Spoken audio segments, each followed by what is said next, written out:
گزارے کیسے زندگی، آؤ علماء سے پوچھ لیں، آئے جو مشکل پیش کوئی، آؤ علماء سے پوچھ لیں۔ الحمدللہ رب العالمین والصلاة والسلام علی سید المرسلین، اما بعد فاعوذ باللہ من الشیطان الرجیم، بسم اللہ الرحمن الرحیم۔ الصلاة والسلام علیک یا رسول اللہ، الصلاة والسلام علیک یا حبیب اللہ، الصلاة والسلام علیک یا نبی اللہ، وَعَلَىٰ آلِكَ وَأَصْحَابِكَ يَا نور اللہ۔ فرمان مصطفیٰ صلی اللہ تعالیٰ علیہ وآلہ وسلم ہے، تم مجھ پر درود پاک پڑھو، میں تمہاری شفاعت فرماؤں گا۔ صلو علی الحبیب صلی اللہ تعالیٰ علی محمد صلی اللہ تعالیٰ علیہ وآلہ وسلم۔ پیارے اور محترم اسلام بھائیوں، دارالافتاء اہل سنت سلسلے کے ساتھ الحمدللہ ایک مرتبہ پھر حاضر ہیں۔ اس سلسلے کے اندر ہم دارالافتاء اہل سنت کے مفتیان کرام سے آپ کے پوچھے گئے سوالات کے جوابات حاصل کرتے ہیں۔ حضور، کیا یہ صحیح ہے کہ آقا نبی کریم علیہ الصلوۃ والسلام جب معراج شریف سے واپس تشریف لائے تو راستے میں حضرت موسیٰ علیہ السلام کو نماز پڑھتے ہوئے دیکھا قبر انور کے اندر، ایسا تھا؟ الحمدللہ رب العالمین والصلاة والسلام علی سید الانبیاء والمرسلین، اما بعد فاعوذ باللہ من الشیطان الرجیم، بسم اللہ الرحمن الرحیم۔ نبی کریم صلی اللہ تعالیٰ علیہ وآلہ وسلم جب معراج پر تشریف لے گئے تھے تو واپسی کے حوالے سے یہ ذکر نہیں کیا گیا کہ آپ علیہ الصلوۃ والسلام نے واپسی میں حضرت موسیٰ علیہ نبینا علیہ الصلوۃ والسلام کو قبر انور کے اندر نماز پڑھتے ہوئے دیکھا ہو، ایسی کوئی روایت نظر سے گزری نہیں۔ حدیث پاک میں، مسلم شریف کے حدیث پاک میں اس طرح تذکرہ ہے کہ آپ علیہ الصلوۃ والسلام جب معراج پہ تشریف لے کر جا رہے تھے تو ایک ٹیلے کے قریب حضرت سیدنا موسیٰ علیہ نبینا علیہ الصلوۃ والسلام کی قبر انور تھی۔ جاتے ہوئے نبی کریم صلی اللہ تعالیٰ علیہ وآلہ وسلم نے یہ ملاحظہ فرمایا تھا، دیکھا تھا کہ حضرت سیدنا موسیٰ علیہ نبینا علیہ الصلوۃ والسلام اپنی قبر انور کے اندر نماز ادا کر رہے تھے۔ پھر وہیں سے جب نبی کریم صلی اللہ تعالیٰ علیہ وسلم بیت المقدس میں پہنچے تو وہاں بھی سیدنا موسیٰ علیہ نبینا علیہ الصلوۃ والسلام موجود تھے، اور پھر اس کے بعد جب آپ آسمانوں پہ تشریف لے گئے تو آسمانوں پر بھی سیدنا موسیٰ علیہ نبینا علیہ الصلوۃ والسلام نے آپ کا استقبال فرمایا تھا اور آپ سے ملاقات کی تھی۔ سب جگہ یہ جو تین مقامات پر موجود تھے۔ ماشاءاللہ، سبحان اللہ۔ حضرت موسیٰ علیہ السلام سے ہی متعلق ایک شعر پڑھا جاتا ہے، صلاۃ والسلام جب ہم پڑھتے ہیں اس میں یہ شعر ہوتا ہے، تو اس شعر سے متعلق سوال پوچھا گیا۔ شعر یہ ہے کہ کس کو دیکھا یہ موسیٰ سے پوچھے کوئی، آنکھ والوں کی ہمت پہ لاکھوں سلام۔ سائل تو شاید شعر کا مطلب سمجھتے ہیں، اسی لیے انہوں نے پوچھا کہ کیا اس شعر کے اندر حضرت موسیٰ علیہ السلام کی مذمت کا کوئی پہلو تو نہیں ہے؟ تو اب اس کا تھوڑا معنی بھی سمجھا دیجئے اور پھر جو سوال پوچھا گیا اس کی وضاحت فرما دیجیے۔ دیکھیں، قرآن پاک میں سیدنا موسیٰ علیہ نبینا علیہ الصلوۃ والسلام کا یہ قول ذکر کیا گیا ہے کہ یہ اللہ تبارک و تعالیٰ کی بارگاہ میں انہوں نے عرض کی تھی کہ ربی ارینی انظر الیک، اے میرے رب مجھے اپنی زیارت کروا، اپنے آپ کو دکھا تاکہ میں تجھے دیکھوں۔ تو اللہ تبارک و تعالیٰ نے یہ ارشاد فرمایا کہ لن ترانی، تو ہرگز مجھے نہیں دیکھ سکتا، ولیکن انظر الی الجبل فان استقر مکانہ فسوف ترانی، لیکن یہ جو پہاڑ ہے طور سینا، اس کی طرف نظر کرو، اگر یہ پہاڑ اپنی جگہ پر قائم رہا، یعنی اللہ تبارک و تعالیٰ کی تجلی، نور کی تجلی اس پہ پڑے گی، اگر یہ اپنی جگہ پر قائم رہا تو تم مجھے دیکھ لو گے۔ پھر جب اللہ تبارک و تعالیٰ نے فلما تجلی ربہ للجبل، اللہ تبارک و تعالیٰ نے اس پہاڑ پر تجلی فرمائی تو وہ پہاڑ ریزہ ریزہ ہو گیا، اور موسیٰ علیہ الصلوۃ والسلام نیچے تشریف لے کر آئے، بے ہوش ہو گئے آپ علیہ الصلوۃ والسلام۔ یعنی اللہ تبارک و تعالیٰ کے نور کی تجلی جو پڑی تھی وہ آپ علیہ الصلوۃ والسلام اس کو برداشت نہ کر پائے، تو وہ بے ہوش ہو گئے، زمین پہ تشریف لے آئے۔ تو موسیٰ علیہ السلام نے اللہ کی بارگاہ میں تمنا کی تھی کہ اللہ عز و جل میں تیری زیارت کرنا چاہتا ہوں۔ اللہ تبارک و تعالیٰ نے دنیا میں منع فرما دیا کہ دنیا کے اندر آپ نہیں دیکھ سکتے۔ نبی کریم صلی اللہ تعالیٰ علیہ وآلہ وسلم کی خصوصیات میں سے، یعنی آپ کے خصائص میں سے وہ باتیں کہ جو صرف آپ کے ساتھ خاص ہیں، کسی اور کو نہیں ملی، ان میں سے خاص بات یہ ہے کہ آپ علیہ الصلوۃ والسلام نے دنیا میں جاگتی آنکھوں کے ساتھ رب تبارک و تعالیٰ کا دیدار کیا ہے۔ سبحان اللہ۔ یہ فضیلت صرف اور صرف نبی کریم صلی اللہ تعالیٰ علیہ وسلم کو حاصل ہوئی ہے۔ تو شعر میں اسی بات کی طرف اشارہ کیا گیا ہے کہ کس کو دیکھا، یعنی اللہ تبارک و تعالیٰ کو دیکھا۔ یہ موسیٰ سے پوچھے کوئی، آنکھ والوں کی ہمت پہ لاکھوں سلام، یعنی نبی کریم صلی اللہ تعالیٰ علیہ وسلم نے اللہ تبارک و تعالیٰ کی زیارت کی، اللہ تبارک و تعالیٰ نے آپ کو یہ فضیلت عطا فرمائی۔ یہ شعر کے اندر بیان کیا گیا ہے۔ تو مقصد یہ تھا بتانے کا کہ اللہ تبارک و تعالیٰ نے موسیٰ علیہ السلام کو اپنی زیارت دنیا میں عطا نہیں فرمائی جاگتی آنکھوں سے، لیکن اللہ تبارک و تعالیٰ نے نبی کریم صلی اللہ تعالیٰ علیہ وسلم کو یہ فضیلت عطا فرمائی۔ تو اب اس سے یہ پوچھ رہے ہیں کہ کیا اس شعر میں موسیٰ علیہ السلام کی کوئی تنقیص ہے، توہین ہے، کوئی کمی بیان کی گئی ہے؟ تو ایسا ہرگز نہیں ہے۔ صحیح۔ دیکھیں حدیث پاک کے اندر نبی کریم صلی اللہ تعالیٰ علیہ وسلم نے یہ ارشاد فرمایا کہ لا تخیروا بین الانبیاء، انبیاء کے درمیان فضیلت کو بیان نہ کرو۔ صحیح۔ لیکن اس کا ایک مطلب ایک مفہوم ہے، کیوں؟ اس لیے کہ قرآن پاک کے اندر خود اللہ تبارک و تعالیٰ نے یہ ارشاد فرمایا کہ تلک الرسول فضلنا بعضهم علی بعض، یہ رسول ہیں جن میں سے ہم نے بعض کو بعض پر فضیلت عطا فرمائی ہے، بعض کا مرتبہ بعض سے بلند کیا ہے۔ تو یہ جو حدیث پاک کے اندر ارشاد فرمایا نا کہ انبیاء کے درمیان فضیلت کو بیان نہ کرو، ایک دوسرے پر فضیلت نہ دو، اس کا معنی اور مفہوم یہ بیان کیا گیا ہے کہ انبیاء کی آپس میں ایسی فضیلت نہ بیان کرو کہ جس کی وجہ سے دوسرے نبی کی توہین ہو، یعنی اس انداز میں بیان نہ کرو کہ آپ کسی ایک نبی کی فضیلت کو بیان کریں اور اس انداز میں بیان کریں کہ دوسرے نبی کی توہین ہو، تنقیص ہو، ایسا ہرگز جائز نہیں ہے، بلکہ جو کسی نبی کی اشارتاً بھی توہین و تنقیص کرے گا وہ دائرہ اسلام سے خارج ہو جائے گا۔ مسلمان کے لیے لازم ہے کہ اس نے ہر نبی کی اعلیٰ درجے کی تعظیم کرنی ہے، کہ ہر نبی کی تعظیم جو ہے یہ فرض عین ہے، ضروری ہے۔ تمام فرضوں کی اصل ہے کہ نبی علیہ السلام کی تعظیم کی جائے۔ تو انبیاء کرام علیہ السلام کے درمیان جب آپس میں فضیلت کو بیان کیا جائے گا تو اس کا طریقہ کار ایسا ہوگا کہ کسی نبی کی توہین و تنقیص نہیں ہونی چاہیے۔ اگر توہین و تنقیص ہوگی، کمی بیان ہوگی، تو اس صورت میں یہ جائز نہیں ہوگا، اور اگر نعوذ باللہ ہو گئی توہین و تنقیص تو اس صورت میں وہ دائرہ اسلام سے خارج ہو جائے گا۔ تو اب اس کے اندر کوئی ایسی صورتحال نہیں ہے۔ فضیلت بیان کرنے کے طریقے کار ہوتے ہیں، جیسا کہ فرض علوم کے دوران ہی میں نے ایک مثال دی تھی کہ موسیٰ علی نبینا و علیہ السلام، اللہ تبارک و تعالیٰ کی بارگاہ میں بہت بڑا مقام و مرتبہ ہے ان کا۔ حضرت سیدنا ابراہیم علیہ السلام کے بعد کائنات کی سب سے افضل ہستی ہیں، نبی کریم صلی اللہ تعالیٰ علیہ وسلم کے بعد سب سے افضل ہستی ابراہیم علیہ السلام کی ہے، اور ابراہیم علیہ السلام کے بعد سب سے افضل ہستی حضرت سیدنا موسیٰ علیہ السلام کی ہے۔ جی ٹھیک ہے۔ اللہ تبارک و تعالیٰ نے موسیٰ علیہ السلام کو کئی معجزات عطا فرمایا، ان میں سے ایک معجزہ اللہ تبارک و تعالیٰ نے حضرت موسیٰ علیہ نبینا علیہ السلام کو یہ عطا فرمایا کہ جب بنی اسرائیل نے آپ سے پانی کو طلب کیا تو موسیٰ علیہ السلام نے پتھر پر اپنا عصا مارا اللہ کے حکم سے، تو پتھر سے پانی کے 12 چشمے جاری ہو گئے۔ اس کا قرآن پاک میں تذکرہ موجود ہے، پہلے پارے میں بھی ہے، 9ویں پارے کے اندر بھی موجود ہے، پانی کے چشمے جاری ہو گئے۔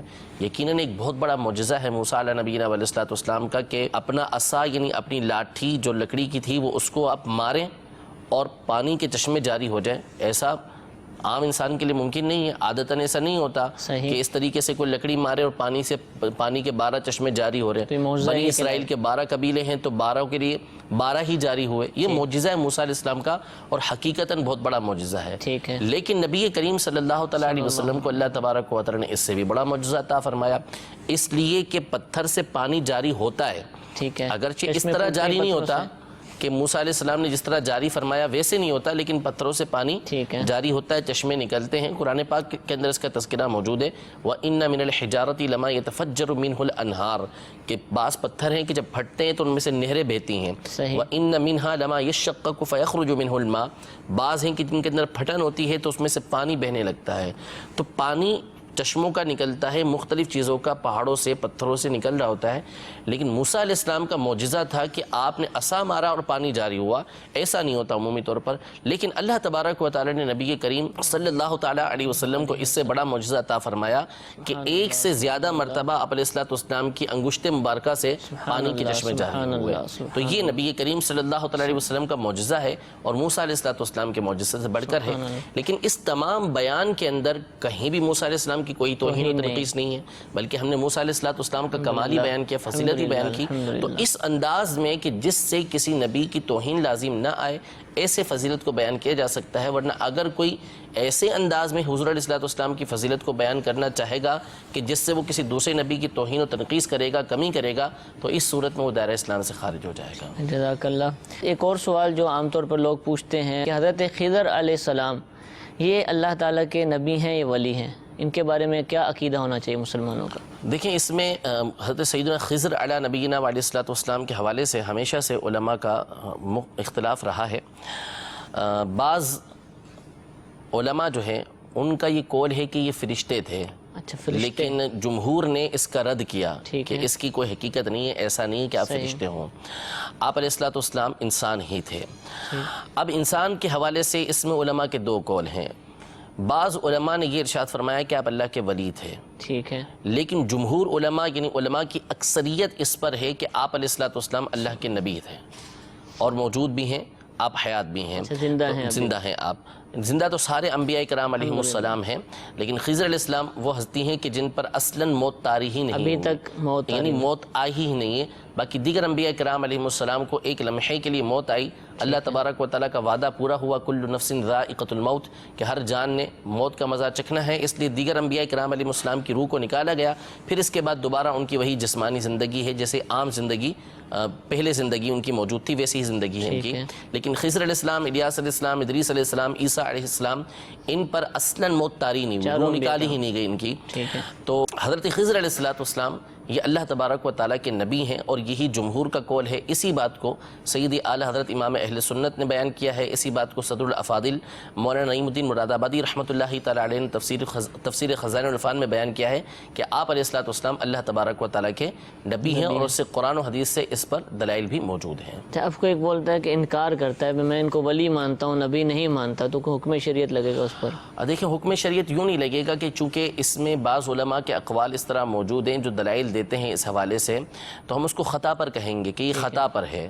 یہ جو جمہور کا قول ہے اس کو چھوڑ کے بعض علماء کو اختیار کر رہے ہیں تو ٹھیک نہیں کرا، لیکن اس پر کوئی ہم گمراہی کا یا کفر کا فتویٰ نہیں دیں گے. لیکن عوام کو اس طرح نہیں، عوام کو جمہور کے ساتھ ہی رہنا چاہیے، جو بڑے علماء کا قول بھی وہی ہے، کیونکہ دلائل بہت ہیں. مثال کے طور پر قرآن مجید فرقان حمید میں آپ کا یہ تذکرہ موجود ہے کہ آپ نے موسیٰ علیہ السلام کے ساتھ سفر کرتے ہوئے ایک بچہ سامنے آیا تو اس کو آپ نے قتل کر دیا. صحیح، قرآن پاک کے اندر موجود ہے. تو موسیٰ علیہ السلام جلال میں آگے کہ آپ نے کیا کیا، پھر آپ نے آخر میں بتایا اس کی وجہ تھی کہ یہ حکم ربی سے تھا کہ یہ بچہ آگے جا کے کافر ہونا تھا، اور اس کے ماں باپ جو مسلمان تھے اس کو اس نے بدل دینا تھا. ٹھیک ہے، تو یہ ہو گیا، آپ نے یہ کام کیا. تو اب یہ ایک عام ولی جو ہے اس کے اوپر اگر اس طرح کا معاملہ ہو نا کہ اس کو یہ بات بتائی جائے کہ فلاں جو ہے اس کو مار دو، تو وہ الہام کی وجہ سے نہیں مار سکتا، اس کے دل کے اندر آئی تو بات مار دے، ایسا نہیں ہو سکتا. نبی کے دل کے اندر جو بات ڈالی جاتی ہے وہ وحی ہوتی ہے، اور وہ قطعی ہوتی ہے، یقینی ہوتی ہے کہ وہ جو بتا دی گئی وہ ویسی ہی ہے، اس میں کوئی غلطی نہیں ہو سکتی، شیطان کا کوئی دخل نہیں ہو سکتا. نبی کے علاوہ کسی کے دل میں ایسی بات ڈالی گئی تو اس میں کوئی نہ کوئی دخل ممکن ہے کہ ایسا ہو سکے. تو اس لیے کسی اور کے لیے چیز جائز نہیں ہے کہ وہ اس کو قتل کر ڈالے. یہ نبی کے لیے تھا کہ ان کو اس بات کی اجازت ہوئی، اور اس میں اللہ تبارک و تعالیٰ کی ہزار حکمتیں تھیں جس کی بنیاد پر یہ کام ہوا. تو اس لیے دلیل ہے کہ حضرت خضر علیہ السلام یہ اللہ تبارک و تعالیٰ کے نبی ہیں. کسی ولی کے لیے ایسا کرنا جائز ہی نہیں تھا. ٹھیک ہے، جزاک اللہ. اچھا، پچھلے سوال میں آپ نے حضرت موسیٰ علیہ السلام کے جو شعر سے متعلق وضاحت فرمائی، اس میں فرمایا کہ جو دیدار ہے اللہ تبارک و تعالیٰ کا وہ صرف نبی کریم علیہ السلام کی خصوصیت ہے، جاگتی آنکھوں کے ساتھ. خواب میں ہو سکتا ہے کسی کو؟ خواب میں دیکھیں، عام مسلمانوں کو، اولیاء کو. دیکھیں تین طرح ہے. نمبر ایک دنیا کے اندر، نمبر دو آخرت میں. ٹھیک ہے، دنیا میں اس کی دو صورتیں ہیں. صحیح. ایک ہے جاگتی آنکھوں سے اور ایک ہے خواب کی حالت میں. ٹھیک ہے. تو دنیا کے اندر جاگتی آنکھوں سے اللہ تبارک و تعالیٰ کا دیدار کرنا یہ صرف نبی کریم صلی اللہ علیہ وسلم کا خاصہ ہے، اور کسی کا نہیں، حضور علیہ السلام کے لیے ہے. اور خواب کی حالت میں یہ ہر مسلمان کو ہو سکتا ہے، جس کو اللہ تبارک و تعالیٰ جس پر کرم فرما ہو سکتا ہے. حضرت امام اعظم ابو حنیفہ رضی اللہ تعالیٰ عنہ نے 100 مرتبہ اللہ تبارک و تعالیٰ کا خواب میں دیدار کیا.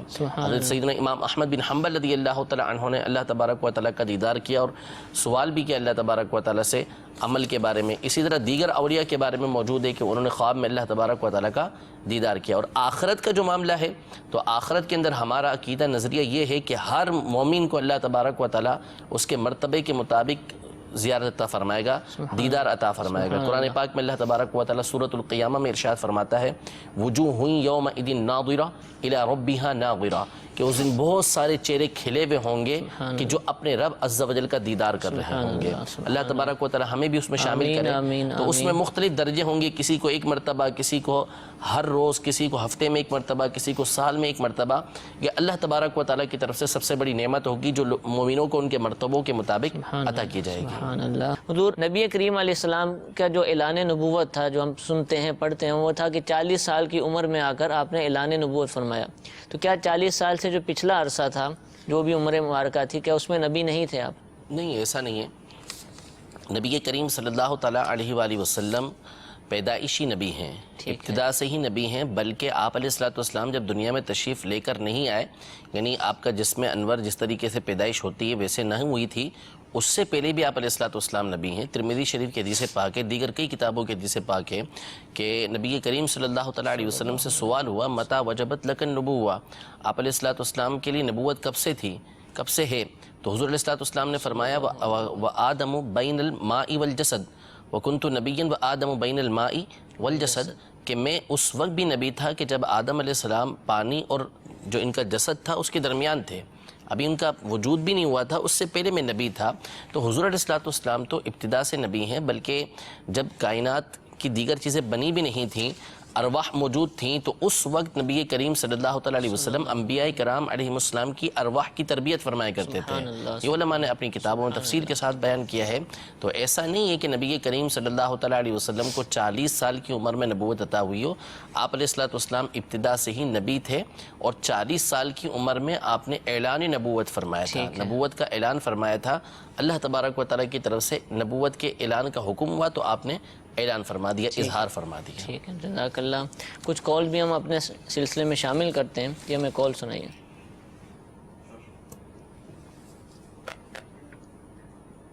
والا بورے والا سے عرض کر رہا ہوں. حضور عرض یہ ہے کہ قرآن پاک کی جب تلاوت کی جائے تو اس کو سمجھ کر ہی پڑھنا ضروری ہے یا بغیر سمجھے بھی پڑھیں تو انشاءاللہ ثواب ملے گا؟ جی انشاءاللہ عرض کرتے ہیں. ایک اور کال سنائیے. میرا نام سر طارق حسین ہے, سیالکوٹ سے بات کر رہا ہوں. سوال یہ ہے کہ جو قبروں پہ جاتے ہیں اور جا کے نا قبروں پہ بوسہ کرتے ہیں, اس کے متعلق یہ جائز ہے یا ناجائز ہے؟ جی حضور قرآن پاک کی تلاوت کرتے ہیں الحمدللہ مسلمان, تو کیا اس کو سمجھ کر پڑھنا ہی ضروری ہے یا صرف نفس تلاوت کریں گے, عربی کلمات ادا کریں گے تو اب بھی ثواب حاصل ہو جائے گا؟ دیکھیں قرآن پاک اللہ تبارک و تعالیٰ کی وہ عظیم کتاب ہے کہ جس میں ثواب ہی ثواب ہے. سبحان اللہ. اصل مقصد جو قرآن پاک کا ہے وہ تو یہی ہے کہ اس کو سمجھ کے پڑھا جائے. ٹھیک ہے. قرآن پاک کا آپ ترجمہ پڑھیں, ترجمہ کنز الایمان پڑھیں, ترجمہ مفتی قاسم صاحب دامت برکاتہم العالیہ کا جو ترجمہ ہے اس کو پڑھیں, اور اس کے ساتھ تفسیر صراط الجنان جو آسان الفاظ میں لکھی گئی ہے اس کو پڑھیں. تو یہ اس کو پڑھنا, غور و فکر کرنا, یہ سب سے بہتر ہے کہ یہ کیا جائے. لیکن اگر کسی نے صرف اور صرف تلاوت کی, جیسے بعض لوگوں کا معمول ہوتا ہے کہ وہ تلاوت کرتے ہیں, ان کو عربی نہیں آتی, انہوں نے تلاوت کرنی ہوتی ہے, جو حفاظ ہیں پاک و ہند کے اندر یا دیگر ممالک کے اندر ایک بڑی تعداد ہے کہ جن کو عربی نہیں آتی, انہوں نے صرف قرآن پاک کی تلاوت کرنی ہے. تو وہ قرآن پاک کی تلاوت کریں گے تو قرآن پاک کے ایک ایک حرف کے بدلے ان کو نیکی حاصل ہوں گی. ٹھیک ہے. اسی طرح قرآن پاک تو وہ عظیم تر کتاب ہے کہ جس کے بارے میں علماء نے یہاں تک لکھا کہ پڑھنا تو ثواب کا کام ہے, صرف اس کو کوئی دیکھے گا ثواب کی نیت سے تو اس کو دیکھنے کا ثواب حاصل ہوگا, کوئی ہاتھ لگائے گا اس کو ثواب کی نیت سے تو ہاتھ لگانے کا ثواب حاصل ہوگا. یہاں تک علماء نے لکھا ہے کہ اگر قرآن پاک کو اچھی نیت کے ساتھ کسی نے اپنے گھر کے اندر رکھا ہوا ہے, اگرچہ پڑھتا نہیں ہے, تو اس اچھی نیت کی وجہ سے, رکھنے کی وجہ سے بھی اس کو ثواب ملے گا. لیکن ہم یہ اس میں یہ بیان کرنا مقصد نہیں ہے کہ ہم یہ کہہ رہے ہوں کہ رکھ کے رکھ دے یا صرف روزانہ ہاتھ لگا لیا کرے یا صرف اس کو روزانہ دیکھ لیا کرے, یہ ہمارا مقصد نہیں ہے. بتانا یہ مقصد ہے کہ ان چیزوں کا بھی ثواب حاصل ہوگا, لیکن مقصد اصلی یہ ہے کہ آپ قرآن پاک کو پڑھیں, اس کی تلاوت کریں, اور کچھ نہ کچھ اس کی ترجمہ اور تفسیر, جیسا کہ ہمارے مدنی انعامات کے اندر بھی دیا ہوا ہے کہ آپ 3 آیتیں ترجمہ کنزُ الایمان پڑھیں اور ساتھ تفسیر کی اس کے پڑھ لیں، صراط الجنان کے پڑھ لیں اس سے آپ، تو انشاءاللہ تبارک و تعالیٰ اس کا فائدہ حاصل ہوگا۔ انشاءاللہ اصل مقصد یہی ہے، لیکن ان تمام کاموں پر بھی اللہ تبارک و تعالیٰ انشاءاللہ عز و جل ثواب عطا فرمائے گا۔ لوگوں کے لیے ہدایت ہے تو وہ پڑھیں گے تو ہدایت حاصل ہوگی، اس کا فائدہ ہمیں حاصل ہوگا۔ تو قبرستان میں جاتے ہیں تو قبروں کو بوسہ دیتے ہیں بعض لوگ، تو کیا یہ جائز ہے، دینی اجازت ہے؟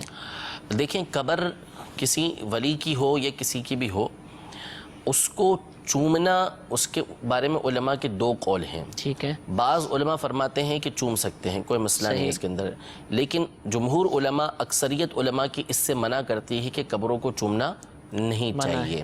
اعلیٰ حضرت امام اہل سنت نے بھی یہی فرمایا کہ یہی محتاط ہے، زیادہ احتیاط اسی کے اندر ہے، اس لیے کہ قبر کے پاس جا کے جو زیارت کا طریقہ کار ہے وہ یہی ہوتا ہے کہ اس سے کچھ فاصلے پر بندہ کھڑا رہے۔ صحیح، ٹھیک ہے، کچھ فاصلے پہ کھڑا رہے گا تو چومنے کا سوال ہی پیدا نہیں ہوگا، تو اس لیے قبر کو چومنے سے بچنا چاہیے، نہ چومیں۔ لیکن بالفرض اگر کسی نے چوم لیا تو چومنے والے کے اوپر کوئی شرعی حکم نہیں ہے۔ بعض لوگ قبر کو چومتے ہیں تو دوسرے لوگ اس پہ فتویٰ لگاتے ہیں کہ یہ سجدہ کر رہا ہے، سجدہ نہیں کر رہا ہوتا، وہ قبر کو چوم رہا ہوتا ہے۔ سجدہ الگ چیز ہے، سجدہ اگر کوئی کرے گا تو حرام کام کرے گا، اور عبادت کی نیت سے کرے گا تو وہ دائرہ اسلام سے خارج ہو جائے گا، لیکن کوئی عبادت کی نیت سے کرتا نہیں ہے۔ ٹھیک ہے، اور ویسے بھی سجدہ کوئی کرتا ہی نہیں ہے، اگر وہ سجدہ کر رہا ہے تو اس صورت میں وہ حرام کام کر رہا ہے، ہم اس کو اس کی تائید نہیں کرتے، اس کی تردید کرتے ہیں کہ وہ غلط کر رہا ہے۔ ٹھیک ہے، قبر کو چوم رہا ہے، ہم منع کرتے ہیں کہ نہ چومیں، لیکن اگر کسی نے چوما تو اس کے اوپر کوئی حکم شرع نہیں ہے، شرک وغیرہ کہا جاتا ہے، کوئی کچھ نہیں، اس طرح کا حکم نہیں لگے گا، ہم اس کو منع کریں گے کہ وہ نہ چومیں، بچے اس سے، اس لیے کہ علماء نے اس سے منع فرمایا ہے، ایک بڑی تعداد علماء کی اس سے منع کرتی ہے کہ اس طرح کا کام نہ کریں، تو یہ ہمارے اہل سنت کا مذہب ہے، اس لیے ہمارے پر اس بات کی تہمت نہ لگائی جائے کہ علماء اہل سنت کو اس بات کی اجازت دیتے ہیں۔ علماء اہل سنت کی بڑی تعداد اس سے منع ہی کرتی ہے کہ احتیاط اس میں ہے کہ آپ قبر کو بوسہ دینے سے بچیں، لیکن قبر کو بوسہ دینا یہ صحابہ کرام علیہم رضوان اور دیگر لوگوں سے ثابت ہے، لیکن اکثریت علماء، اکثر جو ثابت ہے وہ یہی ہے کہ نہیں چوما جائے گا، اس لیے علماء نے اس بات کو اختیار کیا ہے، تو اس پر حکم نہیں لگایا جا سکتا کہ چومنے والا گناہگار ہے۔ ٹھیک ہے، اور دوسرا وہ سجدے والا پہلو تو ہے ہی نہیں ہے، کوئی مسلمان تصور بھی نہیں کر سکتا کہ وہ اللہ کے علاوہ کسی کو سجدہ کرے گا۔ جی مزید کچھ کالز ہمیں سنائیے۔ مفتی صاحب کی بارگاہ میں میرا یہ سوال ہے کہ ایک اسلامی بہن عمرے پہ جانا چاہ رہی ہیں، ان کے جو شوہر ہیں وہ بھی جا رہے ہیں اور وہ بھی جا رہی ہیں، اب ان کی سالی بھی جانا چاہ رہی ہیں، تو کیا سالی اور بہنوئی یہ محرم بن سکتے ہیں یا نہیں بن سکتے ہیں؟ بہن جو سالی ہیں ان کی والدہ بھی نا عمرے پہ جا رہی ہیں، تو کیا آیا کہ ایسی صورت نکل سکتی ہے کہ سالی اور ساس بھی یہ محرم کے طور پہ اپنے داماد کو یا بہنوئی کو اپنا محرم بنا کے جا سکتی ہیں یا نہیں؟ جی حضور، سالی جانا چاہ رہی ہیں اور ساس بھی جانا چاہ رہی ہیں، تو ان میں سے کون کون کس کا محرم ہے، کیا ہوگا؟ جو ساس ہے وہ تو جا سکتی ہے، لیکن جو بیوی کی بہن ہے وہ ساتھ نہیں جا سکتی، وہ محرم نہیں ہے اس کی، یعنی یہی رشتہ ان کا آپس میں کہ یہ اس کی بیوی کی بہن ہے تو یہ محرم نہیں ہے، تو اس صورت میں وہ نہیں جا سکتی، وہ جائے گی تو گناہگار ہوگی۔ ہاں بیوی کی جو والدہ ہے یعنی اس کی ساس ہے وہ جا سکتی ہیں ان کے ساتھ، لیکن وہ نہیں جا سکتی، وہ جائے گی، گناہگار ہوگی۔ ٹھیک ہے، مدنی چینل کے ناظرین ایک چیز کو نوٹ فرما لیں، اور چونکہ مجھ سے پچھلے کچھ سلسلے کے اندر ایک سلسلے کے اندر غلطی ہوئی تھی، تو اس کا میں ازالہ کرنا چاہتا ہوں، اللہ تبارک و تعالیٰ اس غلطی کو معاف فرمائے، اور کوشش یہ کریں کہ جس نے ممکن ہو تو دوستوں تک یہ مسئلہ پہنچا دیں، انشاءاللہ اس کو سوشل میڈیا پر بھی ڈال دیا جائے گا۔ مسئلہ پچھلے سلسلے کے اندر ایک دو پرانے سلسلوں کے اندر میں نے یہ بیان کیا تھا کہ کپڑوں کا جو فولڈ کرنا ہے اس کے ضمن میں یہ سوال ہوا تھا کہ سویٹر کا فولڈ کرنا، تو کپڑے جو فولڈ کرنا ہے اس میں سویٹر جو فولڈ کرنا ہے، سویٹر کے فولڈ کرنے سے نماز مکروہ تحریمی نہیں ہوتی، میں نے یہ بیان کر دیا تھا کہ سویٹر اندر باہر کہیں بھی ہوگا تو اس کو اگر موڑ لیا گیا تو اس صورت میں نماز مکروہ تحریمی ہو جائے گی، تو سویٹر، ہائی نیک وغیرہ جو ہوتے ہیں ان کو اگر موڑ کے کسی نے نماز پڑھی تو اس کی نماز ہو جائے گی۔ پہلے یہ جو بیان کیا گیا تھا کہ سویٹر کے موڑنے سے نماز مکروہ تحریمی ہوتی ہے، یہ درست نہیں ہے۔ سویٹر اگر کسی نے موڑ کے نماز پڑھ لی، کسی نے سویٹر مڑا ہوا تھا اس کا یا اس نے قصدن موڑا تھا، تو اس صورت میں اس کی نماز ہو جائے گی، نماز پہ اس کے فرق نہیں پڑے گا، بچیں، بہتر ہے نہ کریں، لیکن اگر کسی نے موڑ کے نماز پڑھی ہے تو نماز اس کی ہو جائے گی۔ یہ پہلے غلطی ہو گئی تھی بیان کرنے میں، اللہ تبارک و تعالیٰ اس غلطی کو معاف فرمائے۔ آمین آمین۔ تو حضور نبی کریم علیہ السلام کے بعد کسی نبی کا آنا ممکن ہے کیا؟ عقیدہ یہ رکھ سکتے ہیں؟ بالکل ممکن نہیں ہے، نبی کریم صلی اللہ تعالیٰ علیہ وسلم خاتم النبیین ہیں. آپ علیہ الصلوۃ والسلام کے آمد کے ساتھ ہی نبوت کا دروازہ بند ہو گیا. اب اگر کوئی کسی نبی کے آنے کو ممکن جانتا ہے تو ایسا شخص دائرہ اسلام سے خارج ہو جائے گا. آپ علیہ الصلوۃ والسلام کی ختم نبوت کا انکار کرنے والا قرار پائے گا. ٹھیک ہے، اس کی اجازت نہیں ہے بالکل. تصور ہی نہیں، عقیدہ ہی نہیں ہے اس چیز کا. عقیدہ کو اس طرح کا رکھے گا تو وہ دائرہ اسلام سے خارج ہے.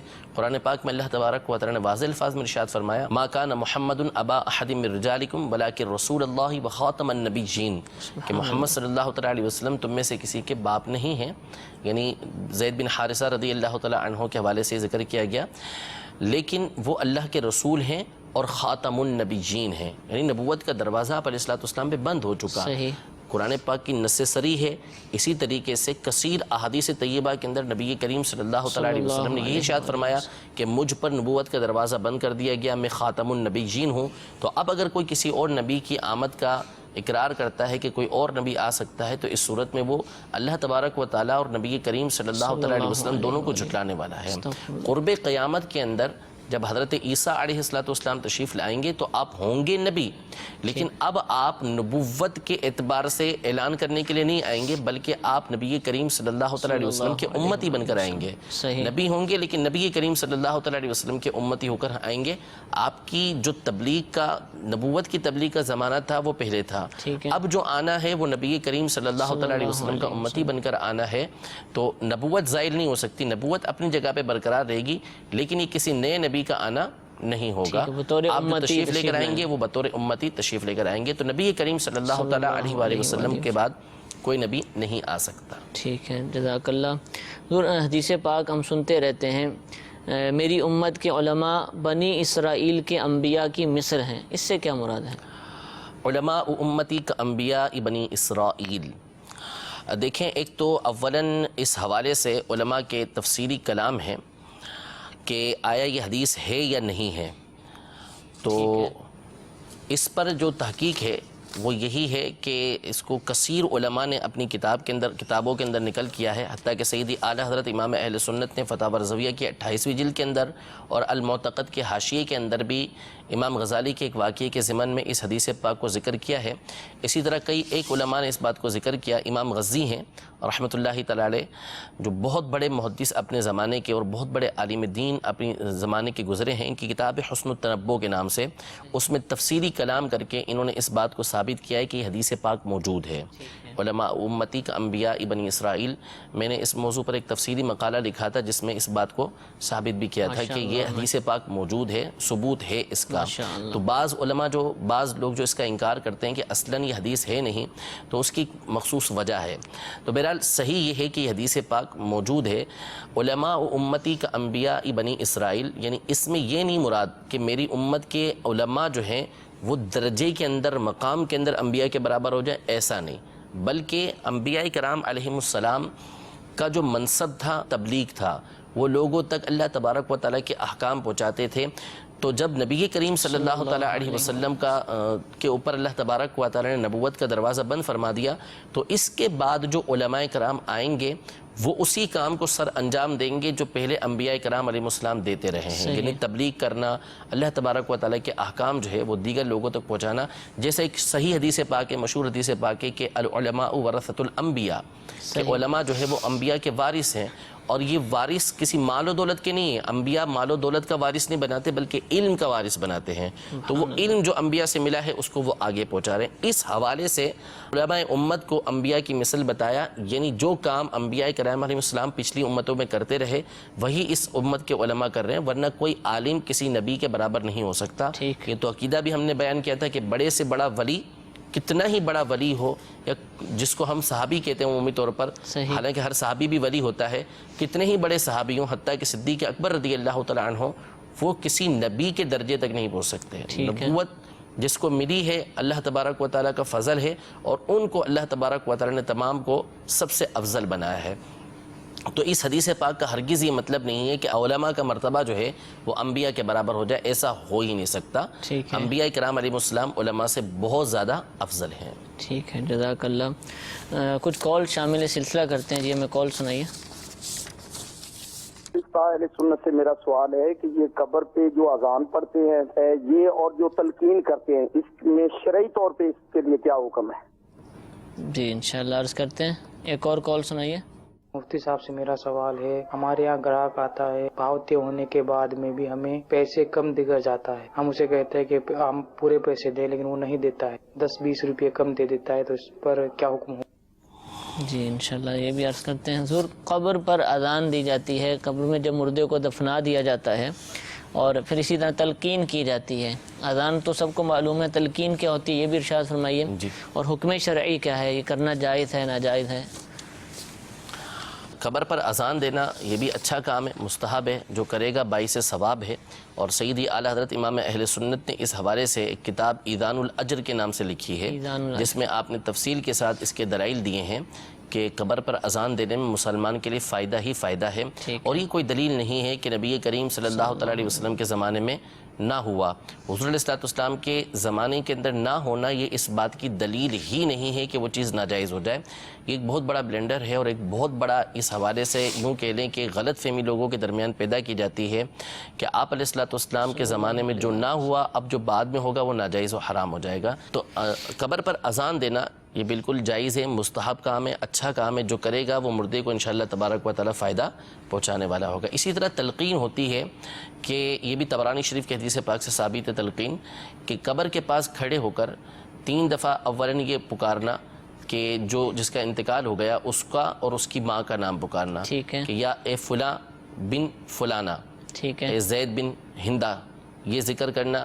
پھر اس کے بعد اس کو یاد دلانا کہ تو اس بات کو یاد کر کے جس پہ تو عربی کے الفاظ ہیں پورے اس کے جو بہار شریف کے اندر بھی موجود ہیں، اور تو یہ تمام الفاظ موجود ہیں کہ تو یاد کر ما خرجت من الدنیا، کہ تو کس بات پر دنیا سے نکلا. اس بات کو یاد کر کہ تو اللہ تبارک و تعالیٰ کی گواہی دینے والا تھا، اس بات پر تو راضی تھا کہ اللہ تبارک و تعالیٰ تیرا رب ہے، اسلام تیرا دین ہے اور محمد صلی اللہ علیہ وسلم تیرے نبی ہیں. یہ جب تیسری دفعہ بندہ کہے گا کہ اے فلاں بن فلانا، پھر دوبارہ کہے گا یا فلاں یعنی والدہ کا نام لے گا. ہاں، والدہ کا نام لے کے 3 دفعہ جب اس طرح کہے گا تو مردہ اٹھ بیٹھے گا. اور پھر اس کے بعد یہ الفاظ جب کہے گا تو حدیث پاک کے اندر ہے کہ منکر نکیر ایک دوسرے کے ہاتھ پکڑ کر کہتے ہیں کہ چلو اب ان سے کیا ہم سوال کریں کہ جس کو اس کی حجت یعنی اس کے جوابات بتا دیے گئے ہیں. حدیث پاک میں یہ حدیث پاک ہے، طبرانی شریف کی یہ موجود ہے. تو اس کو تلقین کہتے ہیں. تو یہ بھی کرنا مستحب ہے، اچھی بات ہے، مردے کو اس سے فائدہ پہنچے گا. تو تلقین کرنے میں بھی کوئی حرج نہیں ہے. حضور اب آپ نے جواب ارشاد فرمایا، حدیث پاک سنائی ہے، حدیث پاک میں جو ارشاد فرمایا وہی ٹھیک ہے، لیکن ذہنوں میں سوالات لوگوں کے پیدا ہو سکتے ہیں کہ جب اب یہ طریقہ بیان کر دیا کہ بھی تلقین کریں گے تو فرشتے چلے جائیں گے، کہ جس کی حجت قائم ہوگی تو ہم اس سے کیا سوال کریں. تو اب کوئی شخص بولے کہ بھئی مجھے تو تلقین کر دیں گے لوگ، میں ترغیب دلا دیتا ہوں، سمجھا دیتا ہوں، یا ان باتوں کو بنیاد بنا کر اعمال میں سستی کا مظاہرہ کرے کہ جب سوالات اتنا آسان کام ہے کہ لوگ تلقین کر دیں گے اور فرشتے سوالات نہیں کریں گے، تو کیا اس طرح کے نظریات قائم کر لینا یہ درست؟ بالکل غلط ہے. اصل میں دیکھیں جو بھی فضیلتیں بیان کی جاتی ہیں نا وہ امید دلاتی ہیں. اچھا، امید دلاتی ہیں، اور ہم یقین رکھیں گے کہ جو حضور علیہ السلام نے فرمایا حق اور سچ فرمایا. لیکن دیکھیں جتنے بھی اعمال ہیں، جتنی بھی چیزیں ہیں، یہ ساری کی ساری اس بات سے مشروط ہیں کہ بندہ دنیا سے ایمان لے کر جائے. یعنی اگر بندے کا ایمان ہی ضائع ہو گیا تو اب یہ تلقین یا کوئی چیز اس کو فائدہ نہیں دے گی. تمام کے تمام اس صورت میں فائدہ دیں گے جبکہ بندہ مومن ہو کر اس دنیا سے گیا ہو. تو اب نعوذ باللہ من ذالک وہ گناہوں کے اندر پڑا رہا اور اس کا ایمان ہی ضائع ہو گیا، نعوذ باللہ، تو یہ چیزیں اس کو فائدہ نہیں دیں گی. تو اس لیے ان چیزوں کے اندر امید بڑھتی ہے. ان چیزوں کا عمل ایک الگ چیز ہے. دنیا کے اندر اچھے اعمال کرے گا بندہ تو یہ سارے امید افزا ہوتے ہیں کہ اللہ تبارک و تعالیٰ کی رحمت سے اس کو فائدہ حاصل ہوگا. لیکن ہرگز ان کا مطلب یہ نہیں ہے کہ بندہ ان پر تکیہ کر لے اور گناہوں کے اندر مبتلا ہو جائے. اس کی اجازت نہیں ہے. خدا نہ خواستہ اس کی نحوست یہ ظاہر ہوئی کہ لوگ کہنا ہی بھول گئے، صحیح یاد ہی نہیں رہا، ایسے وقت میں انتقال ہوا، ایسی جگہ پر انتقال ہوا کہ کوئی کہنے والا ہی موجود نہیں تھا لوگوں کو. تو یہ اس کو کیا پتا ہے کہ اس نے کہاں مرنا ہے، کیسے مرنا ہے. تو ان چیزوں پر جو ہے وہ بھروسہ یوں نہیں کیا جاتا کہ ان پر بھروسہ کر کے اعمال کو چھوڑ دے. جیسے اصال ثواب کی امید پر کہ عمل چھوڑ دے، بعد میں کوئی کرے ہی نہ اصال ثواب. ممکن ہے کہ ایسے بندے ہی نہ ہو کہ جو اصال ثواب کرنے والے موجود ہو، سب سے آخر میں انتقال ہی اس کا ہو، پتہ ہی نہ چلے. تو اس لیے ان چیزوں پر یقین رکھا جائے گا، اعتماد کیا جائے گا کہ جو حق فرمایا گیا وہ حق ہے، لیکن ان پر یوں توکل نہیں کر لیا جائے گا، یوں بھروسہ نہیں کر لیا جائے گا کہ اس پر بھروسہ کرتے ہوئے دیگر اعمال کو چھوڑ دیا جائے، دیگر اعمال کیے جائیں گے اور ساتھ ساتھ ان پر بھروسہ بھی کیا جائے گا. ٹھیک ہے، اور اللہ کی رحمت سے امید رکھی جائے گی ان کے ان اسباب سے ہماری مغفرت فرمائے. اچھا، تلقین کرے گا کون؟ کوئی محرم ہونا ضروری ہے، والدہ کا نام ہے، یا کوئی بھی آ کر کر دے؟ اس میں کسی کی اجازت لینی پڑے گی کہ میں تلقین کر دوں؟ کیا طریقہ؟ کوئی مسئلہ نہیں، کسی نیک صالح بندے سے کروا لیں، اچھی بات ہے، ورنہ کوئی بھی کر سکتا ہے، اس میں کوئی قید نہیں ہے کہ کون کرے گا. بلند آواز سے شور مچنا چاہیے یا کوئی دھیمی آواز سے بھی جا کر کہہ دے تو ہو جائے گا؟ دیکھیں وہ تو طریقہ کار اس میں کوئی الگ سے ذکر نہیں ہے کہ کوئی بلند آواز سے کہے، دھیمی آواز سے کہے، لیکن جو معتدل آواز ہوتی ہے، عام آواز ہوتی ہے. دیکھیں اب جو قبر کے اندر چلا گیا تو اس کے کان بہت تیز ہو جاتے ہیں، یعنی سماعت بڑھ جاتی ہے. یہاں تک حدیث پاک کے اندر موجود ہے کہ جب اس کو دفنا کے لوگ جانے لگتے ہیں تو وہ ان کی جوتوں کی آواز بھی سن رہا ہوتا ہے، چاپ سنتا ہے. تو اس طریقے سے اگر وہ قبر کے کنارے پہ کھڑے ہو کے آہستہ آواز میں بھی کہیں گے تو وہ سن لے گا، اللہ تبارک و تعالیٰ اس کو سنا دے گا. تو اس لیے قبر کے کنارے پہ معتدل آواز کے اندر کہہ دیں، نہ بہت زور سے کہیں نہ بہت آہستہ کہیں. پہلے اذان دی جائے گی پھر تلقین، اس میں کوئی ترتیب؟ کوئی مسئلہ نہیں ہے، کوئی کسی بھی طریقے سے کرنا چاہیں کر سکتے ہیں. ٹھیک ہے، کرنے کی اجازت ہے. جزاک اللہ. دوسرا سوال ہم سے پوچھا گیا تھا کہ بعض دفعہ ہوتا ہے کہ ہم کسی جگہ کوئی چیز لینے جاتے ہیں، خریدنے جاتے ہیں یا بیچ رہے ہوتے ہیں. اب جب سودا طے ہو جاتا ہے آپس میں کہ یہ چیز 50 روپے کی ہے، سب کچھ طے ہو گیا، اور چیز جب دے دی جاتی ہے، جب پیسے دینے کا وقت آتا ہے تو پھر مزید کم کر دیے جاتے ہیں، 45 روپے دے دی، 48 روپے دے دیا. تو یہ لوگوں میں اس طرح عادت ہوتی ہے، جب طے ہو گیا ہے تو اب بعد میں اس سے کم کر دیا جاتا ہے. تو کہ شرعاً جائز ہے؟ دیکھیں ہو گیا اور بات ہو گئی پوری، وہ دے رہے ہیں. اب یہ بتا رہے تھے ہم مانگتے بھی ہیں، وہ نہیں دے رہے. جی ایسا ہوتا ہے، عموماً کرتے ہیں لوگ. غلط ہے بالکل. پہلے پوچھیں گے کتنے کا ہے، وہ کہے گا اتنے کا، اس پر سودا طے ہو جائے گا، لیکن جاتے وقت جب پیسے دیں گے 5 10 20 بالکل غلط ہے، کم دے دیں گے. تو بالکل غلط ہے، کوئی بھی چھوڑتا نہیں ہے، ظاہر سی بات ہے. اب وہ مجبوراً چھوڑ دے ایک الگ بات ہے، لیکن جب اس نے سودا کر لیا، طے کر لیا کہ بھائی میں 50 روپے کی دوں گا، اب ہاتھ میں 40 روپے آپ نے دے دیے، 10 روپے آپ اس کو دے نہیں رہے، تو اب وہ درست نہیں ہے، اس کو پورے دے کر جانا پڑے گا. اللہ یہ کہ وہ خود کہہ دے کہ بھائی ٹھیک ہے میں چھوڑتا ہوں اس کو، اب 40 روپے ہی مجھے دے دیں، لیکن ایسے کوئی چھوڑتا نہیں ہے بہرحال. تو اس لیے جتنے میں طے ہو چکا ہے اتنے ہی پیسے ادا کریں، ورنہ پہلے سے ہی آپ طے کر لیں کہ بھائی میں نے 40 روپے میں ہی خریدنی ہے. ٹھیک. اچھا حضور، اس میں یہ ہو سکتا ہے کہ اس کو پتہ ہے کہ بھئی یہ اس شخص کی عادت ہے، یہ کم ہی دیتا ہے مجھے، تو اپنے ذہن میں رکھے کہ میں نے اس سے مثال کے طور پہ 20 روپے وصول کرنے ہیں، لیکن یہ دے گا مجھے کم، تو یہ 25 روپے بولے، اور ذہن میں اس کے ہو کہ میں تو 20 کی بیچ رہا ہوں اور ملنے اس کو 20 ہی ہیں بعد میں. نہیں، یہ تو سامنے والا تو گناہگار ہوگا ہی نہیں اس صورت میں. اچھا، پھر بھی وہ گناہگار پتا ہے کہ مجھے میں نے 25 روپے میں سودا کر لیا ہے، اب اس کی اجازت کے بغیر وہ اس کو 20 روپے دے رہا ہے، تو اس صورت میں جو وہ خود فیل کر رہا ہے اس فیل پر تو وہ گناہگار ہوگا. ٹھیک ہے، جزاک اللہ. مزید کچھ کال شامل ہے، سلسلہ کرتے ہیں. جی میں کال سنائیے. محمد ندیم اتاری جاپان سے. مفتی صاحب کے بارگاہ لیا میرا سوال ہے، قصر نماز کے بارے میں پوچھنا چاہتا ہوں. ایک جگہ پر موٹر وے سے جائیں تو سفر 120 کلومیٹر بنتا ہے، اگر اور نیچے سے جائیں تو سفر جاتے وقت ہم صبح موٹر وے سے جاتے ہیں، واپسی پہ ہم عام روڈ سے آتے ہیں، تو جاتی دفعہ 120 کلومیٹر ہو جاتا ہے اور واپسی پہ 78 ہوتا ہے. پوچھنا یہ چاہتا ہوں کہ یہ نماز قصر بنے گی ادھر جو نماز ادا کی جائے گی کہ نہیں بنے گی؟ جی انشاءاللہ عرض کرتے ہیں. ایک اور کال سنائیے. میرا مفتی صاحب کی بارگاہ میں یہ سوال ہے کہ اگر نماز میں ایک ارکان میں 3 مرتبہ ہاتھ اٹھا لیا جائے تو کیا نماز ٹوٹ جاتی ہے؟ جی 3 دفعہ ہاتھ اٹھانے سے نماز ٹوٹ جائے گی. حضور سفر سے متعلق مسئلہ ہے کہ سفر کے 2 راستے ہوتے ہیں بہت دفعہ، ایک راستہ لمبا ہوتا ہے، ایک چھوٹا ہوتا ہے. ایک پر مسافت سفر پوری ہو رہی ہوتی ہے، ایک طرف سے پوری نہیں ہوتی، تو اب کیا حکم ہوگا؟ جس راستے سے جائیں گے، جیسے یہ بتا رہے تھے کہ یہ جو جاتے ہیں تو وہ راستہ جو ہے وہ 120 کلومیٹر کا ہے، تو اس صورت میں یہ مسافر ہوں گے. یعنی اگر یہ اس راستے سے جاتے جس راستے سے یہ آتے ہیں تو وہ 70-78 کلومیٹر بتا رہے تھے، تو اس صورت میں تو یہ مسافر نہیں ہوں گے. لیکن جس راستے سے جا رہے ہیں تو چونکہ وہ 120 کلومیٹر ہے، تو اس صورت میں وہ چونکہ 15 دن سے کم کے لیے جا رہے ہیں تو یہ مسافر ہوں گے. اگر یہ 78 میٹر والے جو راستہ ہے اس سے جاتے ہیں تو پھر مسافر. حضور اب وہ پہنچے تو اسی جگہ پر ہے تو 120 کلومیٹر ہی دور ہے. مسئلہ واضح طور پہ بہار شریعت کے اندر لکھا ہے کہ کسی جگہ جانے کے 2 راستے ہیں، ایک سے مسافت سفر ہے یعنی 92 کلومیٹر یا اس سے زیادہ، دوسرے سے نہیں، تو جس راستے سے یہ جائے گا اس کا لحاظ ہوگا. ٹھیک ہے. نزدیک والے راستے سے گیا تو مسافر نہیں، اور دور والے سے گیا تو ہے. یعنی اب وہ مسافر ہو جائے گا. تو اس کے جانے کا لحاظ ہے کہ کس راستے سے جا رہا ہے. ٹھیک ہے. اگر ایک رکن میں 3 دفعہ ہاتھ کو اٹھا لیا، اپنے استعمال کر لیا، تو نماز کا کیا حکم ہے؟ کھجانے کے لیے اگر اس نے 3 دفعہ اٹھایا ہے تو اس صورت میں تو نماز ٹوٹ جائے گی اس کی. ٹھیک ہے. جزاک اللہ. میٹھے میٹھے اسلام بھائی، ہمارے سلسلے کا وقت ختم ہوا. اللہ تعالی ہم سب کو مدنی چینل کے ان سلسلوں کو دیکھنے، ان میں بیان کی گئی باتوں کا یاد رکھنے، عمل کرنے کی توفیق عطا فرمائے. آمین بجاہ النبی الامین.